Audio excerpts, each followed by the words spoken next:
And that night I went, his name was Mickey Rourke. Mickey Rourke. So we became friendly. He was very nice to me. He wouldn't take my money, and I'd go there and I'd spar 2 times a week. Some of my friends wanted me to box him. They said I'd beat him. But I said, I don't fight people who are nice to me.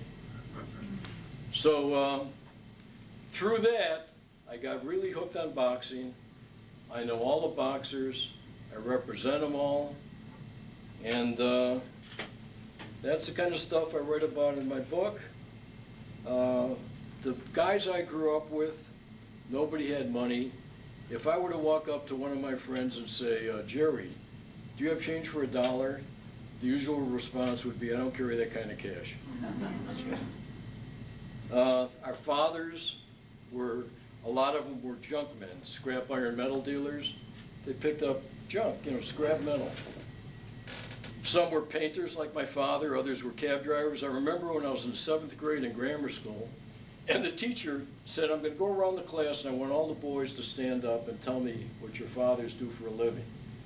And one guy said construction, the other one said cab driver. When they got to Donnie Solomon, Oliver Shalom, he said, teacher, like this, my father is an MD. And the teacher said, really, Donald? And what kind of physician is he? He says, he's a metal dealer.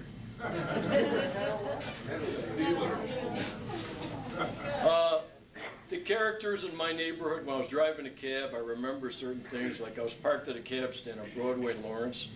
It's in the winter, snow's falling, I'm depressed. I got 2 jobs, I'm going to Roosevelt, and 3 guys walk up to my cab, right out of The Godfather. Luca Brasi, Clemenza, and one of the guys, he goes like this to me, to roll down the window. So I rolled down the window, he said, who are you going to vote for tomorrow for the cab driver or president? I said, whoever you want me to. So he goes like this, good boy.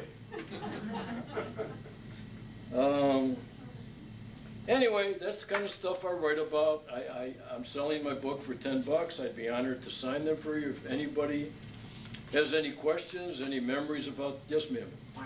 How was Thule when you went there? What was it next thing? What was it? Thule? Yeah. I would say I went there in, let me think, 54. No Mexicans. I'd say Puerto Ricans. Yeah, you know, where I grew up, we didn't know Mexicans. Puerto Ricans. And Jewish people, maybe, I don't know, 25% maybe. Polish, mostly. Oh, I want to tell you a cute story here. You're going to like this. Since I wrote my book, I get contacted by people I haven't seen since I'm this big. They read my book, they send me an email. I get one from a guy, he says, just 3 weeks ago, he says, my dad was the bookie on Division in California. He said, you remember him? He sold newspapers. I said, sure I do. He's a retired cop, lieutenant, Chicago Police. Nicest guy.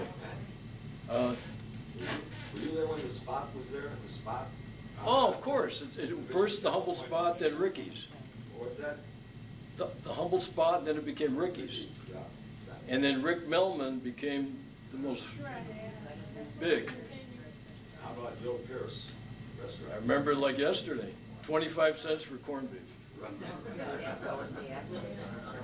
Another name to add to your list that's from Division Street, and you may not know the name as well as some of the people in the room, but Leo Malamed. Yes. Okay? When I went to school with him at Lowell School, he was Leo Melangovich. Malamed was a teacher. His parents were teachers.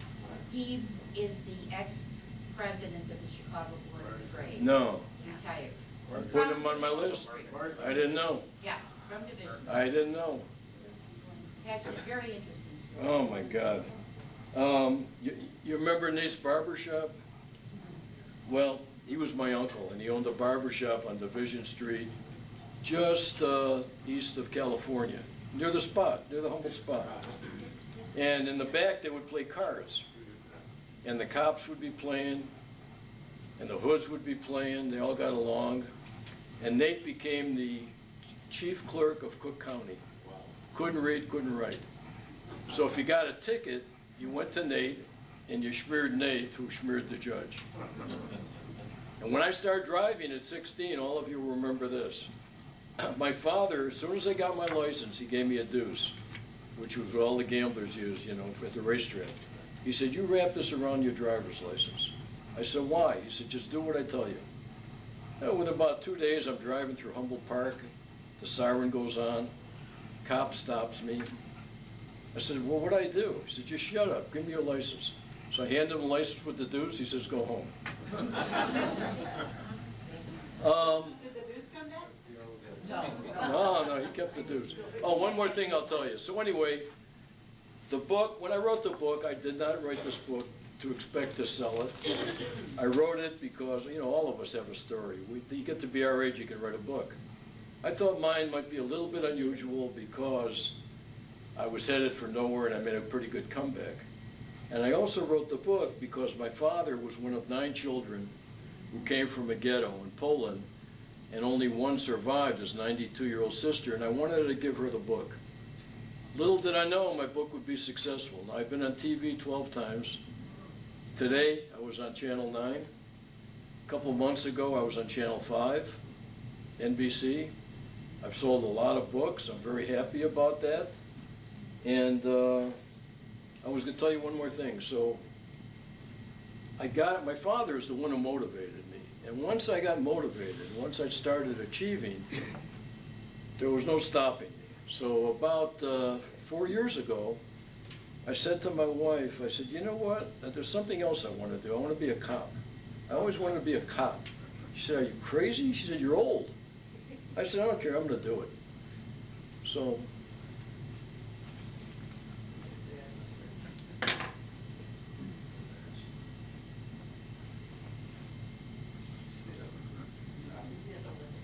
a Jewish cop.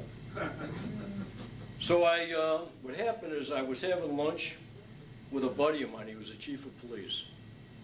And he said, Ken, are you still a boxer? And I said, yeah.